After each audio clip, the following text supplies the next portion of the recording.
We can prove without any doubt that this official narrative of COVID-19 is fake. And the things are going so quick now. We also mentioned the Epstein files, which shows that there is a very evil elite led by bankers, really evil to this world and to all the people living here. Yeah, you went quite hard. Sorry to cut you, because that was one of the most amazing things today, was to hear certain things said in that room about the fact there was these satanic elites. The Epstein files existed. Yes. These people aren't being prosecuted. There's a reason for that. And there's also a reason they're not saying anything. But you said what you said, and you left the justices, I'm not sure what you call your judges, left them with a thought, and it said that you have to decide who are the children of God and who are the children of the devil. Yes. And you were very heart-led and spirit-led, but also brutal with the truth. And it needs to be told in that way, and it's unlike anything I've ever seen.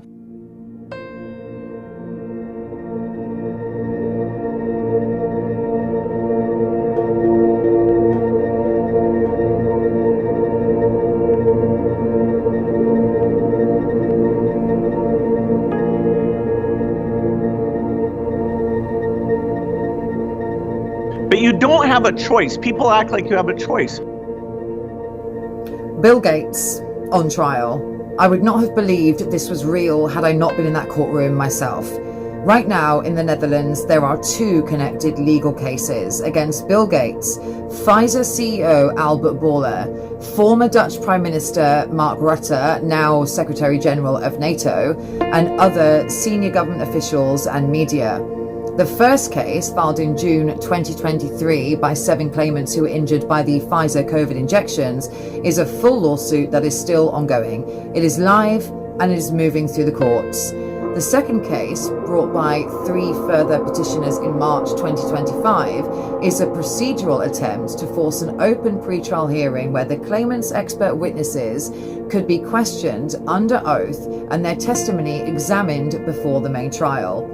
Those experts are Dr. Mike Yeadon, ex-VP of Pfizer, Sasha Latipova, ex-pharma executive, Catherine Austin-Fitz, financial analyst, Joseph Sansoni, clinical psychologist, and Catherine Watts, a legal analyst. The 2 cases, both run by Dutch lawyer Peter Stassen, are tightly linked. Largely the same defendants, the same core allegations, well, the truth, the same proposed experts. There was no pandemic. There was no new illness called COVID-19. I've been litigating for over a year and a half to get the mRNA injections off the market because they're biological and technological weapons of mass destruction. My peers in the pharmaceutical industry also knew this. So did the regulatory agencies like FDA. I believe that the pandemic represented an egregious misuse of healthcare policies to implement economic and political agendas. In my expert opinion, the COVID-19 injections are indistinguishable from weapons. The COVID-19 nanoparticle injections are associated with neurological disorders, autoimmune diseases, heart problems, cancers. The global scale on which this is happening is unprecedented. Whether it meets the definition of genocide is legal determination for the court.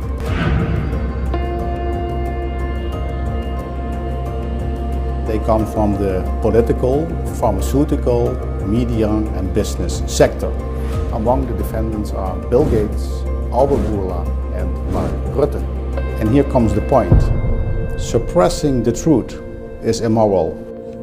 The 9th of March hearing was a procedural appeal asking the higher court to overturn a lower court decision that had refused the early evidence hearing application.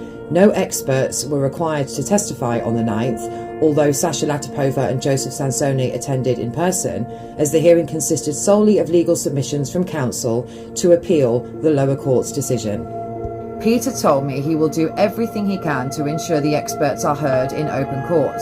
The 9th of March appeal hearing, what I'm speaking to you about now, its outcome is not the final battle. The main lawsuit is still very much alive, and the next hearing is in October 2026. In a nutshell, and putting it mildly, The claimants are accusing Bill Gates, Albert Bourla, the Dutch state, and the media of unlawfully misleading the public through propaganda, fabrication and a fake narrative, of lying about the safety and efficacy of the COVID jabs, ultimately leading to serious physical and psychological harm. They are asking the court to formally declare that unlawful wrongdoing occurred and to make the defendants legally accountable for the consequences. On 9th of March, Peter Stassen opened the appeal by sharply criticising the defendants' absence. But this is a civil case, and figures like Bill Gates and Albert Bourla weren't likely to attend in person. What matters is that their legal teams were there. They are formally before the court. They are defendants. They have lawyers. Jurisdiction has been confirmed. Their physical absence, no matter how disrespectful, did not and will not stop this case. In Peter Stassen's pleadings, read aloud in court, he came out swinging. He attacked, with evidence, the fraudulent PCR test as a diagnostic tool. He attacked the entire COVID narrative as fake. He stated it was pre-planned and part of a wider global project called the Great Reset. He called the COVID jab a bioweapon, a crime against humanity, and he called the global elites satanic. He named the Epstein files and Epstein's role. He put all this truth on the record in open court. And to hear this truth blow by blow spoken aloud to appellate judges in a high court is unprecedented. I need to share some of what he said, his exact words, though hearing them from me cannot capture the force with which they were delivered in open court. In court, lawyer Peter Stassen said, on the Global Elite Network, there is a globally organized malicious elite. At the top of this elite are at least some of the families who own the central banks worldwide. On Jeffrey Epstein, he said, Mr. Epstein plays an important role in this network. He is the banker's agent. Epstein is shaping the transhuman agenda, which is largely driven by the desire to eradicate much of the world's population. On a satanic system, he said, bankers, secret services, media, Hollywood figures, government officials, universities, and many scientists are corruptly connected to this network and serve this transhuman, let's just say satanic, mind-bending system. On COVID and genocide, he said, we are witnessing the largest genocide of the world's population ever. This is a key component of the COVID-19 agenda, which the defendants are executing. On vaccines as bioweapons, he said, the COVID-19 mRNA injection is a military biological weapon system. COVID-19 was not a public health incident, but a covert global military operation. On deception and criminality, he said, it is now common knowledge that the official COVID-19 narrative is incorrect. We are dealing with professional liars. The defendants are working together to commit a criminal act. On media and institutional control, he said, the executors of the COVID-19 project control the political, media, and the scientific landscape. On the Epstein files, he said, the Epstein files prove that the democratic rule of law is being undermined by a malicious elite targeting the population. These files are a psychological operation to further facilitate the Great Reset. Er bestaat een wereldwijd georganiseerde kwaadaardige elite. In de top van deze elite zitten in ieder geval een aantal van de families die de eigenaren zijn van de centrale banken die wereldwijd het recht hebben gekaapt om geld uit het niets te maken. Zij zijn degenen die dit geld tegen rente aan de overheden uitlenen en zich verrijken ten koste van de belastingbetaler. De heer Epstein vervult een belangrijke rol in dit netwerk. Hij is zaakbehartiger van de bankiers en ook een zeer belangrijk persoon bij de trilaterale commissie die door de Rockefellers, eveneens een bankiersfamilie, in het leven is geroepen. De heer Epstein is een zelfverklaard transhumanist. Iemand die niets op heeft met de schepping van de mens, tenzij deze tot de geldadel behoort. In opdracht van zijn superieuren geeft Epstein vorm aan de transhumane agenda, die voor een belangrijk deel wordt gevormd door de wens om de wereldbevolking grotendeels uit te roeien. Deze transhumane agenda is een belangrijk deel van de Great Reset agenda, waarvan verweerders uitvoerders zijn. Nu zijn deze Epstein-files voor een deel, circa 3,5 miljoen van de meer dan 5 miljoen pagina's, met veel zwarte strijpen vrijgegeven. En deze files getuigen van betrokkenheid van bankiers, geheime diensten, media, Hollywoodfiguren, overheidsfunctionarissen, universiteiten en ook vele zogenaamde wetenschappers, die allemaal op corrupte wijze in dit netwerk zijn verbonden en in dienst staan van dit transhumane, zeg maar gerust satanische gedachtegoed. Iedereen die de rechtvaardigheid niet doet, is niet uit God, evenmin als hij die zijn broeder niet lief heeft. En hier, aan deze zijde, wordt geen rechtvaardigheid gedaan bij het verweer dat men maar voert. Men had deze deskundigen moeten omarmen, omdat zij de waarheid lief hebben. En dan moet u zelf maar beslissen wie hier de kinderen van God zijn en wie hier de kinderen van de duivel zijn. As I sat in the courtroom with headphones in my ears and the English translation, I was sitting directly behind Peter Stassen, and in the front row next to Sasha Latipova, I felt his words physically. I had goosebumps, sharp intakes of breath, and a little shock, really, at what he stated so confidently and unwaveringly and so bravely in that room. For the first time in 6 years, I felt we are getting so close to the exposure some of us have fought, suffered, and waited for. The most expensive propaganda campaign in human history, the millions dead, likely billions harmed. Some of us stood against it from the outset and have waited for a moment like this, not truly really believing it would ever happen. We are still far from justice. But the point is, these words were spoken in such a place, in a public domain, and as usual, it's our job to make sure it's seen and heard, because the media is predictably silent. In response to Stassen's statement, of course the defendant's lawyers stonewalled completely. Not surprising, it's textbook strategy. The less they say, the less they have to prove. Delay, obfuscate, run down the clock. Anyone who understands hard litigation like Peter sees it for what it is. Their aim is simple: drag this out, commit to nothing, give away as little as possible, but they won't be able to hide like that for much longer. Sooner or later, they'll have to put evidence and a full defense on the table. Instead, they fixated on attacking Stassen's litigation style, nitpicking procedure, and repeating the same tired lines that there was a pandemic and that the jabs were safe and effective. That was the entirety of their play. De ziekte COVID-19 bestaat. Er is een pandemie geweest en de vaccins tegen COVID-19 zijn veilig en effectief.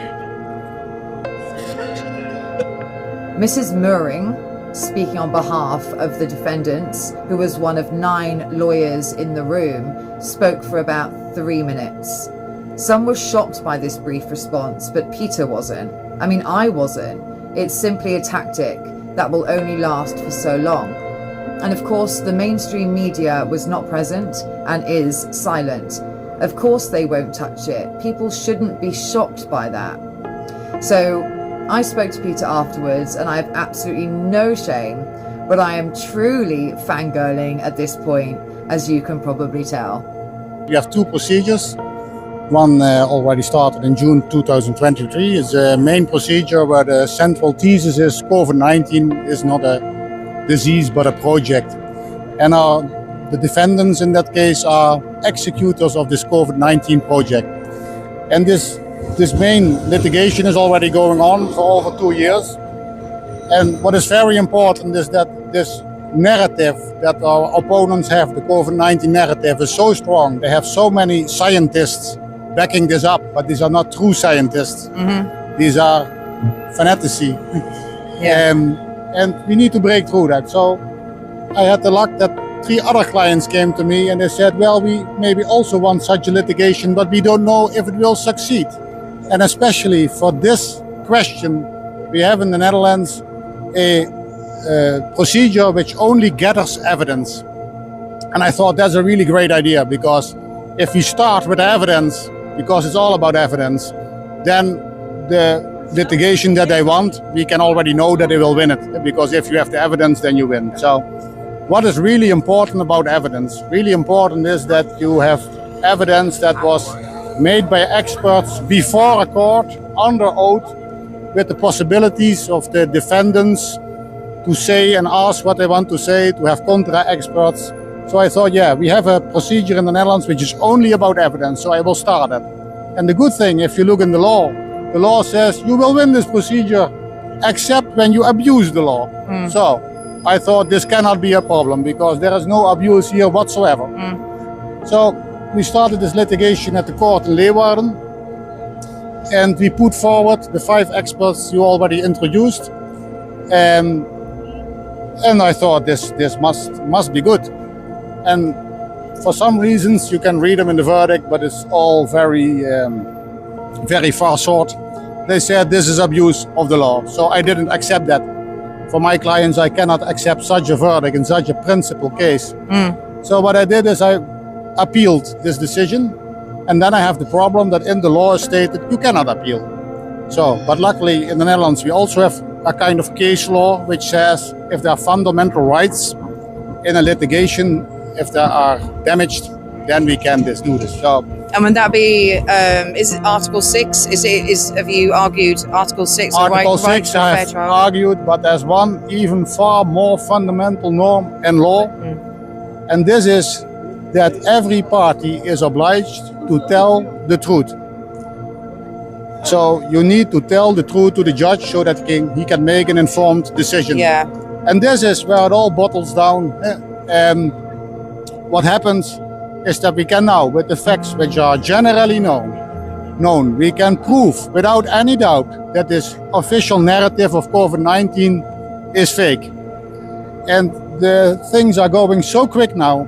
We also mentioned the Epstein files, which shows that there is a very evil elite led by bankers, really evil to this world and to all the people living here. Yeah, and you went quite hard. Sorry to cut you, because that was one of the most amazing things today, was to hear certain things said in that room about the fact there was these satanic elites. The Epstein files existed. Yes. These people aren't being prosecuted. There's a reason for that. And there's also a reason they're not saying anything. But you said what you said, and you left the justices, I'm not sure what you call your judges, judges, left them with a thought, and it said that you have to decide who are the children of God and who are the children of the devil. Yes. And you were very heart-led and spirit-led, but also brutal with the truth. And it needs to be told in that way, and it's unlike anything I've ever seen. We don't have a procedure at all like this in the United Kingdom to try to get evidence on record before any kind of hearing. And obviously it's connected to the other case that you have with the 7 plaintiffs who are obviously injured, any bereaved. I think one of them has passed away. Yes. And that's the most tragic thing as well. Lots of people know about the censorship and the silencing of this and the pain that people suffer. But you are unlike any lawyer I have ever met before. Thank you. And I was typing.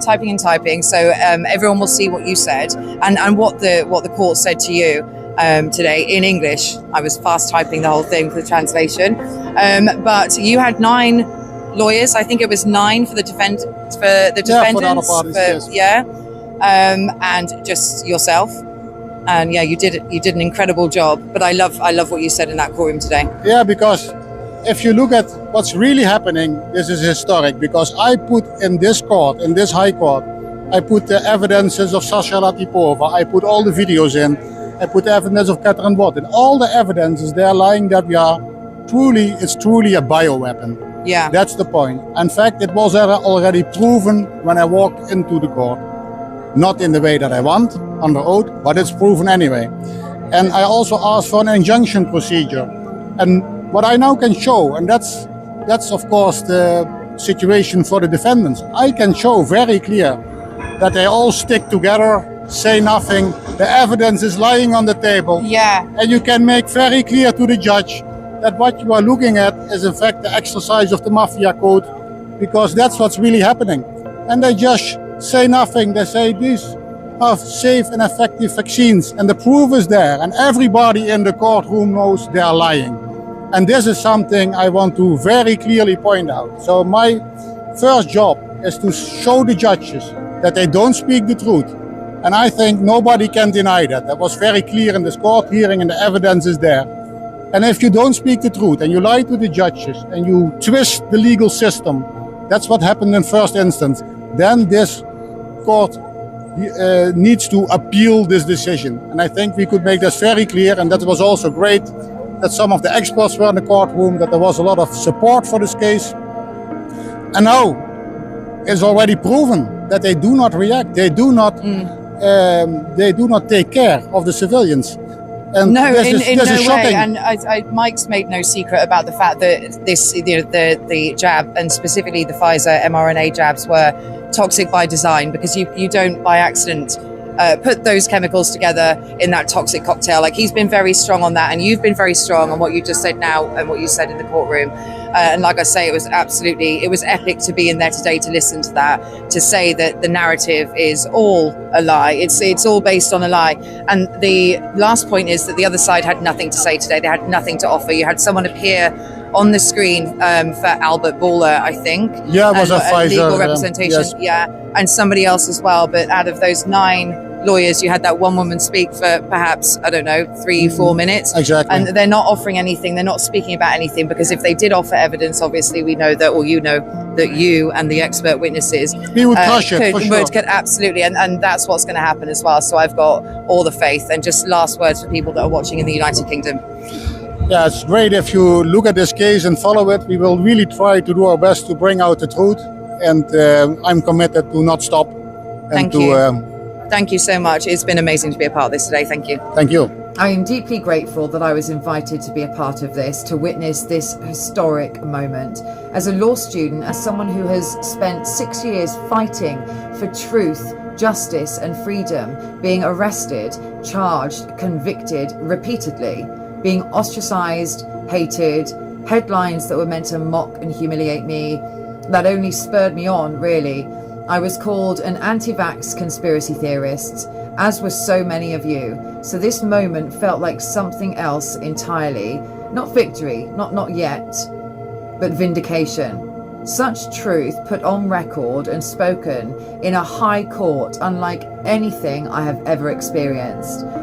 At the press conference afterwards, Peter broke down exactly what had just happened in court and doubled down without hesitation. He put it bluntly, publicly, and on the record once again. Today was, I think, historic. And why it was historic? Because we had the chance to be very clear and to show very well what is actually happening if we look at the role of our defendants, which are executors of the project COVID-19, the Great Reset. Before we went in the courtroom, and Abe already said it was an appeal, there was the evidence of our great experts, Sasha Latipova, Joseph Sanson, Catherine Austin-Fist, Catherine Watt, and who I forget? Mike Eden. The great Mike Eden. This evidence was lying there in the court. The judges had seen it, and they know that COVID-19 is not a vaccine, but a bioweapon. That's the sad truth. And what's more fundamental than the truth? There's nothing more fundamental than the truth, because without truth, you cannot have a fair trial. That's impossible. So, my basic argumentation is there was no truth. So this was not a fair trial. And what I did today is I explained to the judges, the raadsheren as we call them in the Netherlands, that the official COVID-19 narrative is fake. Explained that we nowadays have the Epstein files, and this is a novum. And these files help us a lot, because what governments say, and also the Dutch governments, they say all this complot theorieën, as we say in Dutch, all this conspiracies, thank you, I have the best audience in the world. And all these conspiracies are not true. And now we have the Epstein files telling us that there is an evil elite which is against humanity and is trying to rob and kill us. It's as clear as can be. The truth is out. So the first thing the judges had to consider is the fact that the state of the Netherlands was lying to them when the state of the Netherlands says that all these conspiracies of an evil elite are not true. So that was a nice novum to bring in, and to see that time is also on our side. We are getting stronger and stronger. Yes. We are winning the information war.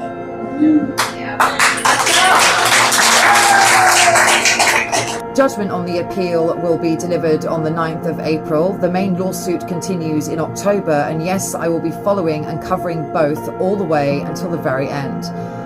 I am also a realist. In the past 6 years, we have all seen far too much to keep pretending otherwise.